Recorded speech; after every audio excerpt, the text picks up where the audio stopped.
अगर कोई चीज समय नहीं बचाती, कैश फ्लो को ऑटोमेट नहीं करती या दूसरों को ऊपर नहीं उठाती, तो रॉबर्ट उसे टाल देता था।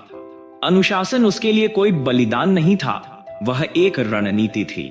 अधिकतर लोग शिक्षा को कॉलेज, डिग्रियों और प्रमाण पत्रों के रूप में देखते हैं, लेकिन अमीर लोग शिक्षा को एक हथियार की तरह मानते हैं। वे निवेश वर्कशॉप्स में भाग लेते हैं, कानूनी ढांचों की वेबिनार्स में पैसा लगाते हैं, मार्केट रिसर्च टूल्स और मेंटरशिप प्रोग्राम्स से खुद को सशक्त बनाते हैं। एक बार रॉबर्ट ने एक वीकेंड रियल एस्टेट सेमिनार में $10,000 खर्च किए। लोग उस पर हंसे, लेकिन एक साल बाद वहीं सीखी गई रणनीति से उसने एक डील फाइनल की और $1,00,000 कमाए। यह 10 गुना रिटर्न था। उसने कहा, गरीब लोग लागत देखते हैं, अमीर लोग रिटर्न। हर नए कर और हर टूल उसके ज्ञान के शस्त्रागार को बढ़ाते थे, क्योंकि धन के खेल में ज्ञान ही रक्षा करता है। बचपन से ही रॉबर्ट 2 पिताओं और 2 भिन्न दुनिया को देखता रहा। गरीब डैड के दोस्त शिक्षक, सरकारी कर्मचारी और सुरक्षा के दायरे में सोचने वाले थे, जबकि रिच डैड का सर्कल उद्यमियों, निर्माताओं और दूरदृष्टा लोगों से भरा था। समय के साथ रॉबर्ट ने समझा, तुम्हारा नेटवर्क ही तुम्हारा नेटवर्थ है, सिर्फ पैसों के मामले में नहीं, मानसिक रूप से भी। अगर तुम डरपोक लोगों के बीच रहो तो तुम भी छोटे फैसले लोगे, लेकिन अगर तुम साहसी लोगों के बीच रहो तो तुम वही कदम उठाओगे जिससे पहले डरते थे। इसलिए उसने अपना जन समूह खुद चुना। ऐसे अकाउंटेंट्स जो लिवरेज की ताकत को समझते थे, ऐसे निवेशक जो तीखे सवाल पूछते थे, और ऐसे मेंटर्स जो सार्वजनिक रूप से असफल हुए थे लेकिन फिर और अधिक मजबूती से खड़े हुए। उसे सिर्फ दोस्त नहीं चाहिए थे, उसे ऐसे लोग चाहिए थे जो दर्पण की तरह हों, जो उसे चुनौती दें, जो सलाहकार बने। एक दिन सिंगापुर में एक भाषण के बाद एक युवा उसके पास आया और बोला, मिस्टर कियोसाकी, मैं आपकी तरह जोखिम लेना चाहता हूं। मैं कल अपनी नौकरी छोड़ रहा हूं। रॉबर्ट ने सिर हिलाया और कहा, नहीं, तुम जुआ खेल रहे हो। रणनीति के बिना जोखिम लापरवाही होती है। उसने सलाह दी, पहले एक कैश कुशन बनाओ, फिर नौकरी के साथ साथ आय देने वाली संपत्तियां बनाना शुरू करो, कानूनी और टैक्स की मूल बातें सीखो, एक सहयोगी नेटवर्क बनाओ, जब सिस्टम काम करने लगे तभी नौकरी छोड़ो। उसने कहा, जोखिम तब होता है जब तुम्हारे पैर जमीन पर हों और आंखें गेंद पर, ना कि आंधी में आंखें बंद कर भागना। किस्मत के भरोसे वह बहादुरी नहीं बेच रहा था, वह सिखा रहा था कि कैसे समझदारी से एक्शन लिया जाए। समय के साथ रॉबर्ट को एक गहरी समझ मिली, अमीर होना इस पर निर्भर नहीं करता कि तुम्हारे पास कितना है, यह इस पर निर्भर करता है कि तुम रणनीति और आत्मविश्वास के साथ कितनी अनिश्चितता का सामना कर सकते हो। साहस सिर्फ एक भावना नहीं, एक वित्तीय गुण भी है। इसका मतलब है वो सवाल पूछना जिसे कोई और नहीं पूछता, तात्कालिक आराम को ना कहना, दीर्घकालिक लाभ को हां कहना, और जोखिम की आंखों में देखकर भी आगे बढ़ना। यही साहस हर धन निर्माता की असली मुद्रा होती है। अब तक रॉबर्ट उन सभी चरणों से गुजर चुका था जिनके लिए रिच डैड ने उसे पहले ही तैयार किया था। नौकरी का जाल, निवेश की चुनौतियां, रियल एस्टेट के उतार चढ़ाव और उद्यमिता की छलांग। लेकिन जब वह अपने 50वें दशक में पहुंचा तो कुछ बदल गया। अब उसे सौदों और संपत्तियों से वही रोमांच नहीं मिलता था। उसे लगा जैसे वह फिर से एक शुरुआती मोड़ पर आ गया है, सिखाने की तीव्र इच्छा के साथ। धन का सबसे ऊंचा उपयोग प्रदर्शन नहीं, दिशा है। उसे अपने शुरुआती दिन याद आए जब वह माइक के साथ रिच डैड की दुकान में फर्श साफ करता था, उस जिज्ञासा के साथ कि कैश रजिस्टर के पीछे का राज क्या है। अब वह चाहता था कि दूसरे भी वही अनुभव करें, वह पल जब भ्रम की जगह समझ आ जाए। इसलिए उसने अपनी ऊर्जा अब औरों को देने में लगाई, ना कि सिर्फ खुद कमाने में। उसने ऐसे सिस्टम्स बनाने शुरू किए जो दूसरों को जोड़ सकें। उसने रिच डैड पुअर डैड को एक शिक्षा आधारित इकोसिस्टम में बदला। बच्चों, किशोरों, युवाओं, अभिभावकों और उद्यमियों के लिए किताबें, सेमिनार्स जो सिखाते हैं कैसे संपत्ति खरीदी जाए, टैक्स स्ट्रक्चर बनाया जाए, कैश फ्लो को समझा जाए, और ऐसे गेम्स जैसे कैफ्लो जो कठिन वित्तीय पाठों को एक सरल और दृश्य खेल में बदल देते हैं। ऐसे मेंटर ग्रुप्स थे जो लोगों को असली जिम्मेदारी और व्यावहारिक ज्ञान देते थे। ऑनलाइन अकादमियां थीं जहां दुनिया भर के लोग अपनी गति से सीख सकते थे। वे केवल सामग्री नहीं सिखा रहे थे, वे आत्मनिर्भरता का एक पाठ्यक्रम तैयार कर रहे थे। दुनिया को और कर्मचारी नहीं चाहिए, उसे और सोचने वाले मालिक, निर्माता और सृजनकर्ता चाहिए, और वह इसे संभव बनाना चाहते थे बड़े स्तर पर। रॉबर्ट को पता था कि एक शोर भरी दुनिया में लोग यह याद नहीं रखते कि आप क्या जानते हैं, वे यह याद रखते हैं। इसलिए उन्होंने शक्तिशाली फ्रेमवर्क बनाए जैसे cash flow quadrant, ESBI, assets बनाम लायबिलिटीज को बैलेंस शीट की तरह समझाया। रैट रेस लूप, कमाओ, खर्च करो, कर्ज लो, दोहराओ, और एस्केप प्लान, बचत करो, निवेश करो, पुनः निवेश करो, दूसरों को सिखाओ। ये फ्रेमवर्क वायरल हो गए क्योंकि इन्होंने लोगों को देखना सिखाया। ब्राजील के युवा छात्रों से लेकर जापान के रिटायर्ड लोगों तक पाठकों ने उन्हें संदेश भेजना शुरू किया। आपने मुझे भाषा दी, आपने मुझे अनुमति दी, आपने मुझे बाहर निकलने का रास्ता दिया। उन्हें एहसास हुआ कि धन चुप्पी में नहीं बनता, ये तब बनता है जब कोई एक व्यक्ति अलग देखता है और बाकी को दिखाता है। रॉबर्ट के साथ खड़ी थी उनकी पत्नी किम कियोसाकी, जो अपने आप में एक कुशल निवेशक और उद्यमी थी। दोनों ने मिलकर सिर्फ प्रॉपर्टीज और एसेट्स का नहीं, बल्कि मूल्यों का एक पोर्टफोलियो खड़ा किया। किम का फोकस था महिलाओं को वित्तीय शिक्षा के जरिए सशक्त बनाना। वह अक्सर कहती थी, एक आर्थिक रूप से स्वतंत्र महिला वह महिला है जिसे कोई नियंत्रित नहीं कर सकता। उन्होंने किताबें, कोर्सेस और टूल्स तैयार करना शुरू किया, खासकर महिलाओं, जोड़ों और परिवारों के लिए, ताकि वे मिलकर आजादी की दिशा में आगे बढ़ सकें। वे प्रतिष्ठा के पीछे नहीं भाग रहे थे, वे ताकत की विरासत डिजाइन कर रहे थे, क्योंकि जब आप पैसे को एक मिशन दे देते हैं वो अजेय हो जाता है। वैश्विक पहुंच के बावजूद रॉबर्ट ने देखा कि पारंपरिक सिस्टम अब भी लोगों को विफल कर रहा था। बच्चे कर्ज के साथ स्नातक हो रहे थे और उन्हें ब्याज कैसे काम करता है यह भी नहीं पता। कर्मचारी 40 साल काम करने के बाद भी कुछ बचा नहीं पाते। उपभोक्ता अपने दिमाग में निवेश करने से ज्यादा फोन पर खर्च करते। वह नाराज नहीं थे, वह सहानुभूतिपूर्ण थे। लोग मूर्ख नहीं हैं, वे बस अज्ञानी हैं। और आज जानकारी मुफ्त है, लेकिन उसका उपयोग दुर्लभ है। इसलिए उन्होंने सिस्टम पर चिल्लाने की बजाय एक समानांतर रास्ता बनाने पर ध्यान दिया। ऐसे समुदाय जो एक दूसरे से सीखते हैं, ऐसी सिमुलेशन गतिविधियां जो जोखिम को सुरक्षित बनाती हैं, ऐसे अभ्यास जो पढ़ाई को आमदनी में बदलते हैं। उन्होंने श्रोताओं से कहा, सिस्टम धीरे बदलता है, लेकिन आपको धीमा नहीं होना चाहिए। पिछली जिंदगी पर नजर डालते हुए रॉबर्ट ने आभार महसूस किया। गरीब डैड ने उन्हें अनुशासन, ढांचा और नैतिकता दी। अमीर डैड ने उन्हें साहस, रणनीति और आजादी दी। उन्होंने किसी को ठुकराया नहीं, उन्होंने दोनों को आत्मसात किया। उन्होंने गरीब डैड की कड़ी मेहनत को सम्मान दिया, दूसरों को यह सिखाकर कि वे अनावश्यक रूप से कैसे न भुगतें। उन्होंने अमीर डैड की शिक्षाओं को फैलाकर उनका आदर किया, उन्हें अपने तक सीमित नहीं रखा। उन्होंने विश्वास किया कि हर व्यक्ति के अंदर दो माता पिता होते हैं। एक आवाज कहती है सुरक्षित रहो, दूसरी कहती है स्वतंत्र बनो, और इन दोनों के बीच जो तनाव होता है वहीं विकास होता है। रॉबर्ट ने कुछ जादुई देखा।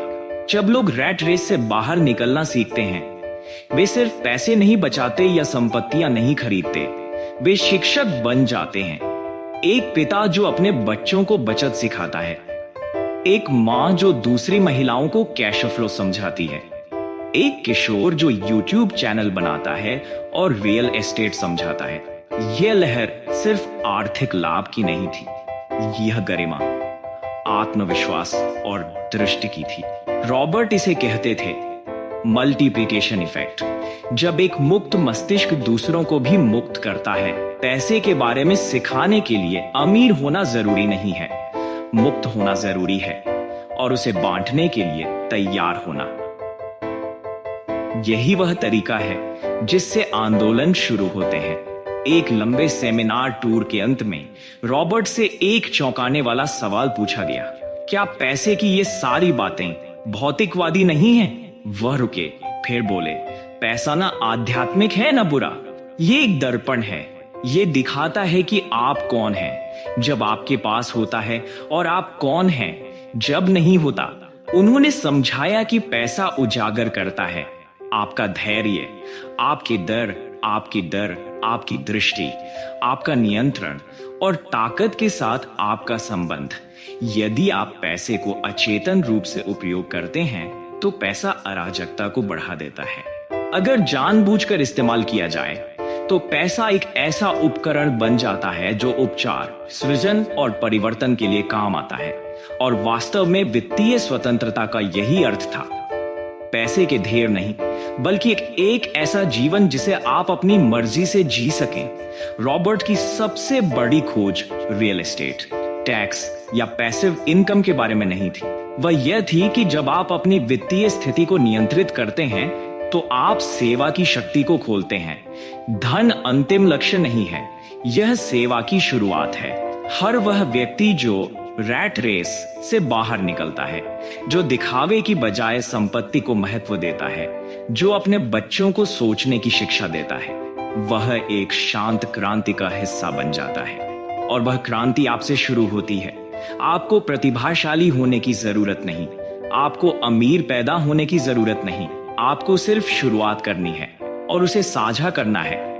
रॉबर्ट के शुरुआती वर्षों में आजादी कुछ इस तरह दिखती थी, कोई बॉस ना हो, शानदार डिनर हो, जब चाहो यात्रा कर सको और समंदर किनारे का कॉन्डो हो। लेकिन समय के साथ वह छवि बदल गई। सच्ची आजादी काम की अनुपस्थिति नहीं थी बल्कि चुनाव की उपस्थिति थी। अब आजादी का मतलब था तभी काम करना जब वह उसके मिशन की सेवा करे, बिना डर के ना कहना, उन लोगों के साथ समय बिताना जिनकी उसे परवाह है, बिना चिंता के सुबह उठना, ऐसी दृष्टि की सेवा करना जो आमदनी से बड़ी हो। अमीर होना एक संख्या है, आजाद होना एक एहसास है। तभी उसे यह एहसास हुआ कि अधिकतर लोग पैसा नहीं चाहते, वो चाहते हैं जो उन्हें लगता है कि पैसा उन्हें दिला सकता है। और अच्छी खबर, वो चीजें शांति, जगह, आत्मसम्मान अमीर बनने से पहले भी शुरू हो सकती हैं। रिच डैड ने एक बार कहा था, तुम हमेशा और पैसा कमा सकते हो लेकिन तुम और समय कभी नहीं बना सकते। यह बात रॉबर्ट के जीवन में गहराई से बैठ गई। उसने अपने समय की रक्षा करना शुरू किया, अपने बैंक अकाउंट से भी ज्यादा। उसने बेकार मीटिंग्स में जाना बंद कर दिया। उसने अपनी टीम को खुद से स्वतंत्र होकर काम करना सिखाया। उसने और का पीछा करना बंद किया और काफी का सम्मान करना शुरू किया। समय उसका प्रमुख एसेट बन गया। वह छात्रों को सलाह देता था, हर खरीदारी तुम्हारे घंटों की लागत पर होती है। अपनी जिंदगी को समय की इकाइयों में मापो, फिर पूछो, क्या ये इसके लायक था? अमीर लोग समय खरीदते हैं, गरीब लोग उसे बेचते हैं, मिडिल क्लास लोग उसे आराम के बदले अदला बदली करते हैं। लेकिन जो सच में आजाद हैं, वो समय को सोच समझकर निवेश करते हैं। रॉबर्ट एक 60 वर्षीय महिला से मिला जो एक छोटे से केबिन में रहती थी, किताबों की रॉयल्टी से कमाती थी, अपना खाना खुद उगाती थी और उसकी टैक्स देनदारी शून्य थी। उसने रॉबर्ट से कहा, मैंने रिच डैड पुअर डैड पढ़ी और समझा कि मुझे अमीर बनने की जरूरत नहीं, मुझे सिर्फ अपना समय खुद के पास रखना है। इसने रॉबर्ट को बदल दिया। उसे समझ में आया कि कई पाठकों ने धन को विलासिता की भरमार समझा, जबकि असल में यह अक्सर निर्भरता की अनुपस्थिति होती है। इसलिए उसने एक नया दृष्टिकोण सिखाना शुरू किया। आजादी व्यक्तिगत होती है। संपत्ति जीवन शैली के अनुसार सापेक्ष होती है। सफलता स्वयं निर्मित होती है। कोई एक नक्शा नहीं होता, सिर्फ आपकी दिशा सूचक होती है। अमूर्त को वास्तविकता में लाने के लिए रॉबर्ट ने एक सरल उपकरण बनाया, द फ्रीडम नंबर। खुद से पूछो, मैं हर महीने कितना खर्च करता हूं? मेरी पैसिव इनकम कितनी है? दोनों के बीच कितना अंतर है? उस अंतर को भरने के लिए मैं कौन सी संपत्तियां बना सकता हूं? अगर तुम्हारी मासिक जरूरतें 3 रुपए हैं और तुम्हारी संपत्तियां तुम्हें 2 रुपए देती हैं, तो तुम 66% वित्तीय रूप से स्वतंत्र हो। जब पैसिव इनकम तुम्हारे खर्चों से अधिक हो जाती है, तब तुम फ्रीडम लाइन पार कर लेते हो। यह बहुतों के लिए एक क्रांतिकारी विचार था। तुम्हें लाखों की जरूरत नहीं है, तुम्हें सिर्फ गति की जरूरत है, और वह यात्रा शुरू होती है। अपने नंबर को जानने से रॉबर्ट ने वित्तीय भावना के 5 स्तरों का वर्णन किया। डर, मुझे डर है कि मैं कंगाल हो जाऊंगा। जीविका, मैं किसी तरह बिल भर रहा हूं। स्थिरता, अब मैं सांस ले सकता हूं। आत्मविश्वास, मैं बदलाव को संभाल सकता हूं। स्वतंत्रता, मैं अपनी शर्तों पर जी रहा हूं। अमीर लोग आत्मविश्वासी इसलिए नहीं होते क्योंकि वे अमीर हैं, वे आत्मविश्वासी इसलिए होते हैं क्योंकि उन्होंने हर स्तर पर पैसे के प्रबंधन का अभ्यास किया होता है। वे पहले $10 को प्रबंधित करना सीखते हैं, फिर $10,000 की ओर बढ़ते हैं। वे साम्राज्य बनाने से पहले आदतें बनाते हैं और प्रतिष्ठा के पीछे भागने से पहले कौशल अर्जित करते हैं। आत्मविश्वास संपत्ति से नहीं आता, बल्कि संपत्ति आत्मविश्वास से आती है। गरीब डैड रिटायरमेंट को यूं परिभाषित करते थे, 40 साल तक कड़ी मेहनत करो, फिर रुक जाओ और उम्मीद करो कि तुमने काफी बचा लिया होगा। रिच डैड ने इस सोच को बदल दिया। जिस पल तुम्हारी संपत्तियां तुम्हारी जीवन शैली का खर्च उठाने लगे, वही असली रिटायरमेंट है। रॉबर्ट ने इसमें एक और परत जोड़ी। रिटायरमेंट काम का अंत नहीं है, बल्कि वैकल्पिक काम की शुरुआत है। उन्होंने हमेशा यही सिखाया, निर्भरता से रिटायर हो, उत्पादकता से नहीं। जब काम जरूरी ना भी हो, तब भी मूल्य पैदा करते रहो। दबाव की जगह जुनून को आने दो। अपने 60 और 70 की उम्र में भी रॉबर्ट ने पहले से कहीं अधिक लिखा, सिखाया और कोचिंग दी। इसलिए नहीं कि उन्हें करना था, बल्कि इसलिए कि वे इसे लेकर समर्पित थे। यही है सच्ची रिटायरमेंट। वो काम जो खेल जैसा लगे, वो आय जो उपहार जैसी महसूस हो। रॉबर्ट को सबसे ज्यादा गर्व तब हुआ जब उन्होंने देखा कि परिवारों की सोच बदल रही थी। अब माता पिता सिर्फ पैसा नहीं दे रहे थे, वे सोचने का तरीका दे रहे थे। बच्चे लाभ तालिकाओं के साथ नींबू पानी की दुकानें चला रहे थे, किशोर आंशिक शेयरों में निवेश कर रहे थे और युवा ऋण के जाल से बचना सीख रहे थे। रॉबर्ट हमेशा कहते थे, लक्ष्य यह नहीं है कि अमीर बच्चे हों, बल्कि यह कि ऐसे बच्चे हों जो कभी वित्तीय रूप से बेबस ना हो।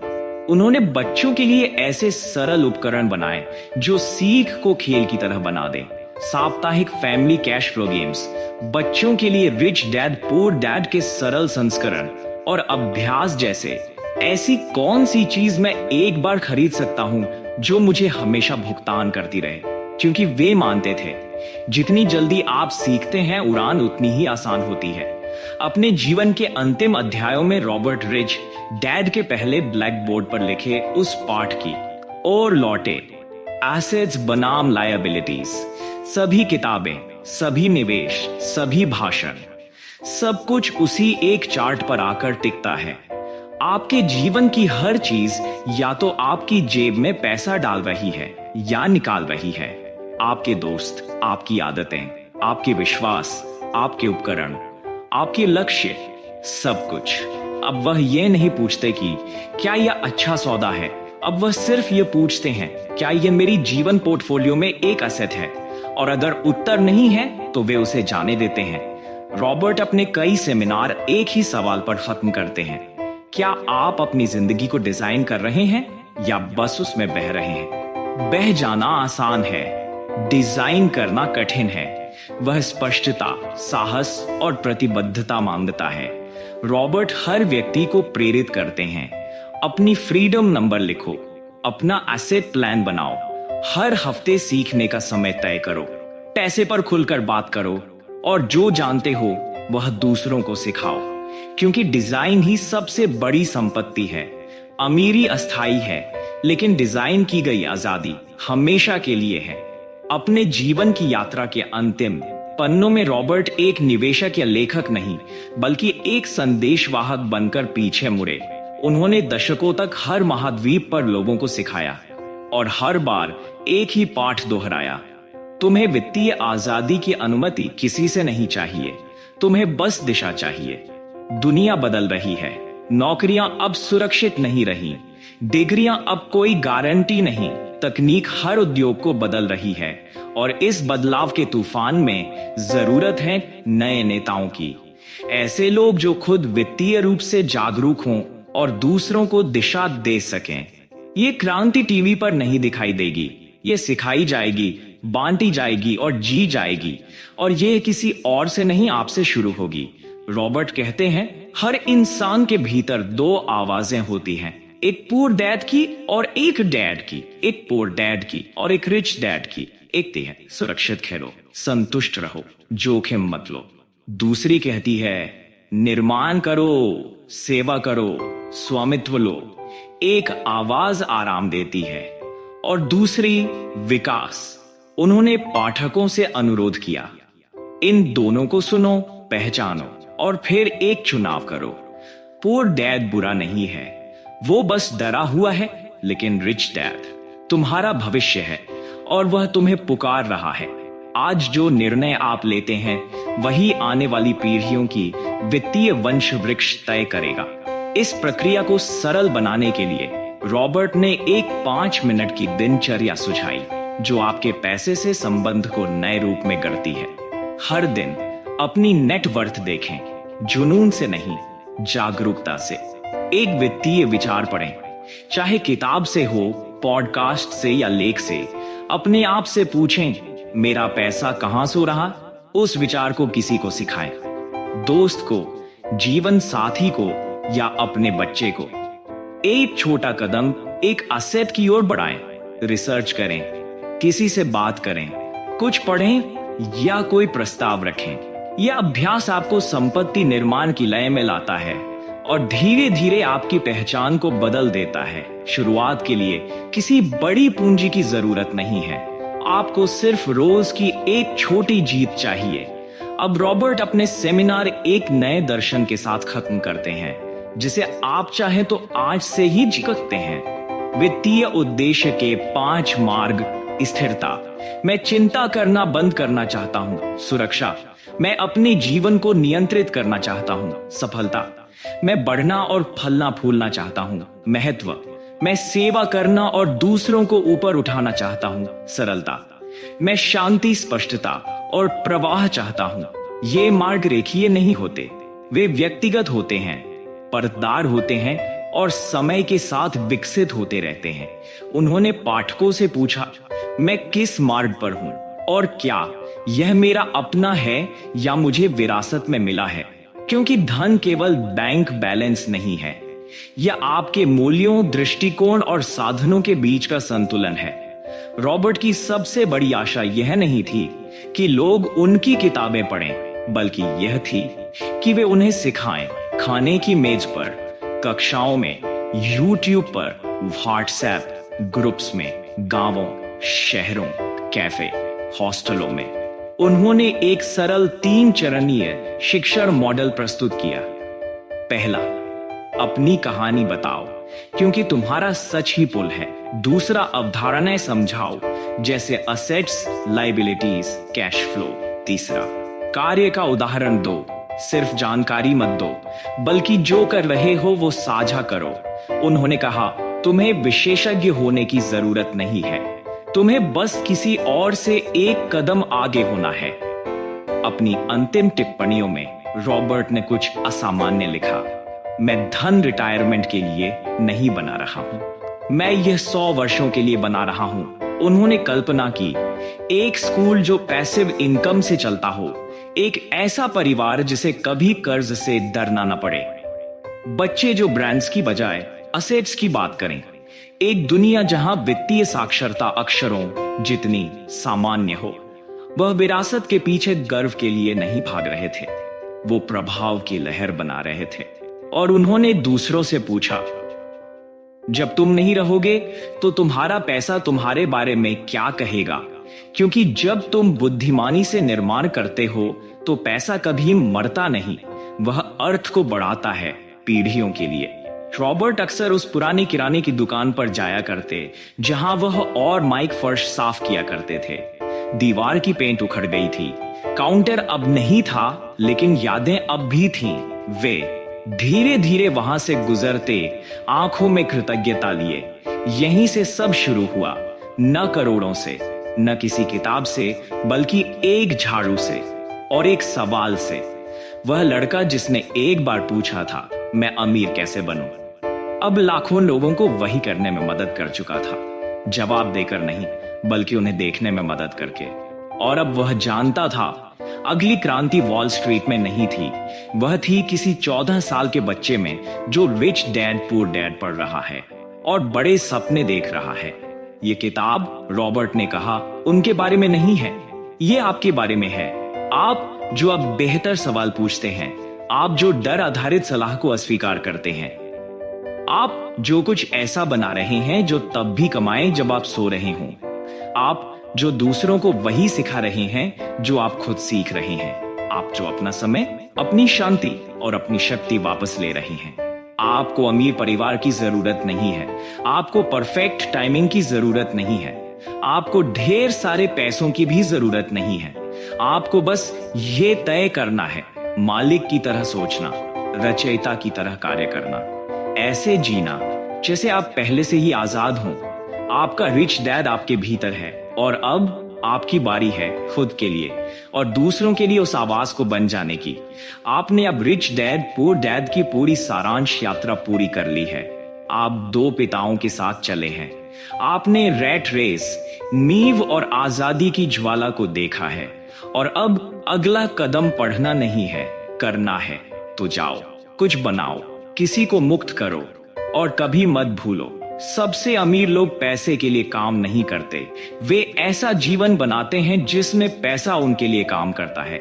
आप सुन रहे थे किताबों की आवाज, जहां हर किताब एक अनुभव है और हर कहानी एक सीख। अगर इस ऑडियो बुक ने आपकी सोच को छुआ हो तो लाइक करें, कमेंट में बताएं कि आपको सबसे गहरी बात कौन सी लगी और चैनल को सब्सक्राइब जरूर करें, क्योंकि अगली किताब, अगली आवाज, अगली सीख सिर्फ किताबों की आवाज पर, क्योंकि यहां किताबें बोलती हैं।